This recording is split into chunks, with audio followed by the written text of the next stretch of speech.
টয়লেটে ভুলেও মোবাইল নিয়ে যাবেন না, তাহলে কিন্তু আপনার মহাবিপদ হবে। শুধু দুনিয়াতে নয়, আখেরাতেও হবে। টয়লেটে ভুলেও মোবাইল নিয়ে প্রবেশ করবেন না। আপনারা অনেকেই বর্তমান সময় ফ্যাশন, মাশাআল্লাহ, মানে মোবাইলকে স্ত্রীর চাইতেও বেশি প্রাধান্য দিচ্ছেন, ঠিক কিনা?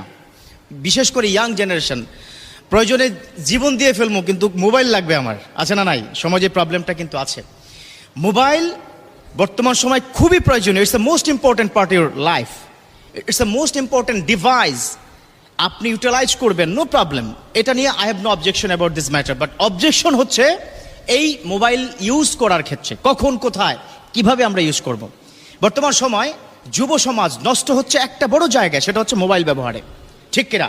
কথা তিক্ত বাট কথা বাস্তব। এখানে ইয়াং তোমরা কি যারা আছো যে মুচকি মুচকি হাসতেছে, হাসলে কাজ হবে না। এই মোবাইল তোমাকে ধীরে ধীরে জাহান্নাম পর্যন্ত কি নিয়ে যাচ্ছে। আলহামদুলিল্লাহ, অনেক ভাইয়েরা আছে যারা মোবাইল ভালো কাজে ব্যবহার করে, মাশাআল্লাহ। এই যে আমি কথা বলি, আমার কথাগুলো তারা শেয়ার করে দেয়। এই যে মোবাইলে শেয়ার করে দেওয়া, একটা ইসলামিক কন্টেন্ট শেয়ার করে দেওয়া যে কি পরিমাণ সওয়াব কল্পনা করতে পারবে না। বিশ্বনবীর সময় কোন সুন্নাহকে তারা কিভাবে কি শেয়ার করতো। শেয়ার শব্দটা তো শিখছি মাত্র 15 বছর, তাই না? আরো কম, 10 বছরও হয়নি। শেয়ার, ভিডিও শেয়ার করা, হ্যাঁ, কন্টেন্ট শেয়ার করা।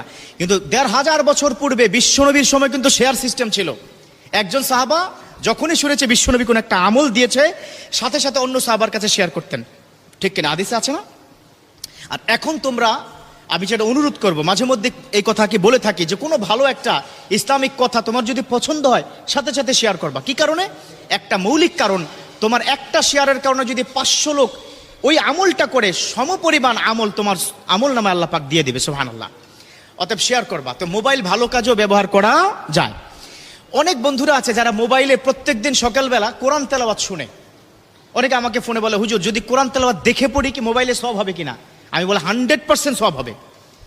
মোবাইল দেখে যদি আপনি কোরআন তেলাওয়াত করেন 100% সওয়াব হবে।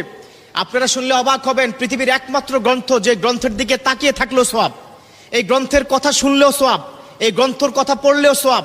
এমন একটা গ্রন্থ আল্লাহ পাক আমাদেরকে দান করেছেন, যালিকাল কিতাবু লা রাইবা ফিহি হুদাল লিল মুত্তাকিন। তো প্রিয় বন্ধুরা, যেটা বলছিলাম, মোবাইল ভালো কাজে ইউজ করব, ঠিক আছে। অনেকে মোবাইলের স্ক্রিনে আল্লাহু মুহাম্মদ, মক্কা মদিনার ওয়ালপেপার কি দিয়ে থাকে। তো আমার যে আজকের বিষয়টা হচ্ছে, যখনই তোমরা ওয়াশরুমে যাবে, ওই মোবাইল নিয়ে যদি প্রবেশ করো, কি কি সমস্যা হতে পারে। 1 নম্বর, মোবাইলের মধ্যে ওয়ালপেপার, সেখানে আল্লাহু মুহাম্মদ মক্কা মদিনার ছবি যদি থাকে, এটা অপবিত্র একটা জায়গায় প্রবেশ করলে তোমার মারাত্মক লেভেলের কি গুনাহ হবে, বেয়াদবি হবে।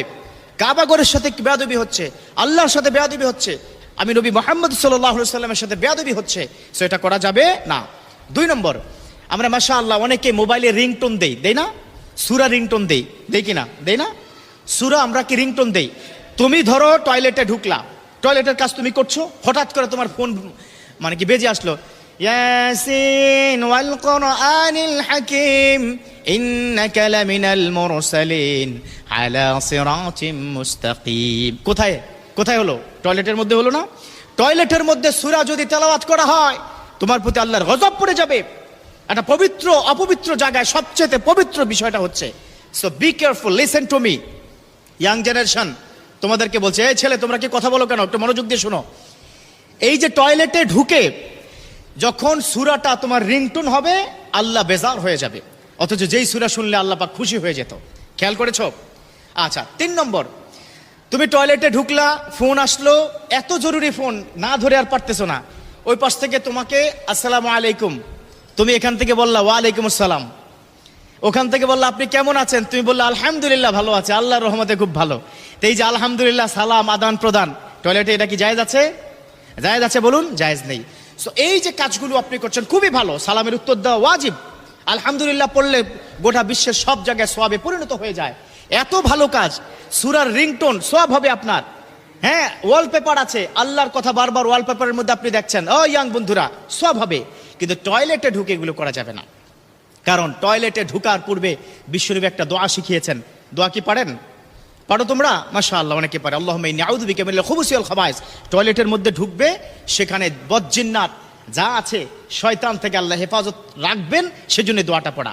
তো যাই হোক, টয়লেটে ঢুকার পূর্বে মোবাইলটা বাইরে তোমরা কি রেখে যাবা। এখন বলবা হুজুর এটার কি গ্যারান্টি কি আপনি কি দিতে পারবেন? আমার আইফোন দাম 1.5 লাখ টাকা, কই রাখবো বলেন, কোথায় রাখবা, that is up to you. প্রয়োজনে বন্ধ করে কি ঢুকো, 10 মিনিটের জন্য কি ক্ষতি। অতএব বি কেয়ারফুল, টয়লেটে ঢুকে মোবাইল ব্যবহার করা যাবে না। আর যেই কথাগুলো বললাম খুব মনোযোগ দিয়ে শুনবে, ডেফিনেটলি তোমাদের কল্যাণের জন্য এটা এক্ষুনি শেয়ার করে দাও, এক্ষুন শেয়ার করো, তোমার সওয়াব হবে, আমি কি গ্যারান্টি দিলাম, এটা হাদিসের কথা। আল্লাহ আমাদের প্রত্যেককে বুঝার